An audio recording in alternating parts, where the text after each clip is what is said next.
Welcome to our channel BA learning. West Bengal board of primary এডুকেশনের ওয়েবসাইটে 23-25 session সম্পর্কে একটি গুরুত্বপূর্ণ নোটিশ পাবলিশ হয়েছে। চলো এই নোটিশে কি বলা হয়েছে।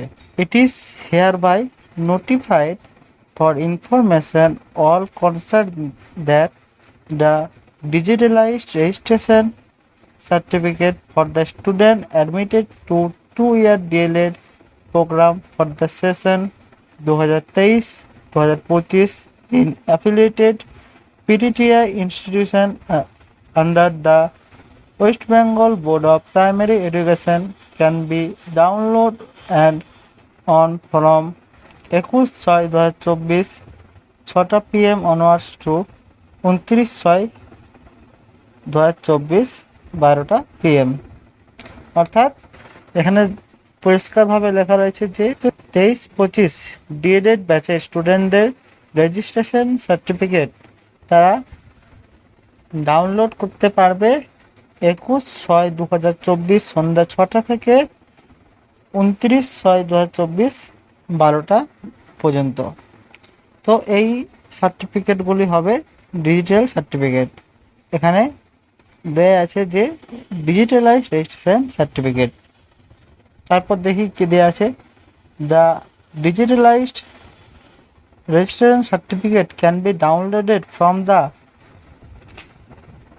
dedicated login of the concerned institute on deposition of respective fees of 1,000 only per applying student.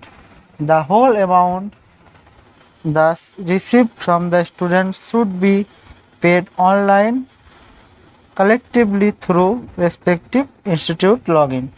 অর্থাৎ এই রেজিস্ট্রেশন সার্টিফিকেট নেওয়ার জন্য তোমাদেরকে কলেজকে 1,000 টাকা করে পেড করতে হবে। সেখান থেকে কলেজ লগ ইনে পেড করলে রেজিস্ট্রেশন সার্টিফিকেট কলেজ ডাউনলোড করতে পারবে। তারপর তোমরা কলেজের সাথে যোগাযোগ করে রেজিস্ট্রেশন সার্টিফিকেটগুলি সংগ্রহ করে নিতে পারবে। আর এই রেজিস্ট্রেশন সার্টিফিকেট দেওয়া মানে তোমাদের 23-25 সেশনের পার্ট 1-এর এক্সাম খুবই তাড়াতাড়ি হতে চলেছে। তাই তোমরা তোমাদের প্রস্তুতি এখন থেকে শুরু করে দাও। খুব সম্ভবত আগস্ট অথবা সেপ্টেম্বর মাসেই তোমাদের পার্ট 1 এর পরীক্ষা হতে চলেছে। তাই তোমরা নিজেদের মতো প্রস্তুতি শুরু করে দাও এবং পার্ট 1-এর বিভিন্ন সাবজেক্টের সাজেশান এবং নোটস পাওয়ার জন্য অবশ্যই চ্যানেলটিকে সাবস্ক্রাইব করে দাও। ভিডিওটি ভালো লাগলে একটি লাইক করে দিও এবং টেট ও ডিএলএড সম্পর্কিত সমস্ত তথ্যের সম্বন্ধে অবগত থাকার জন্য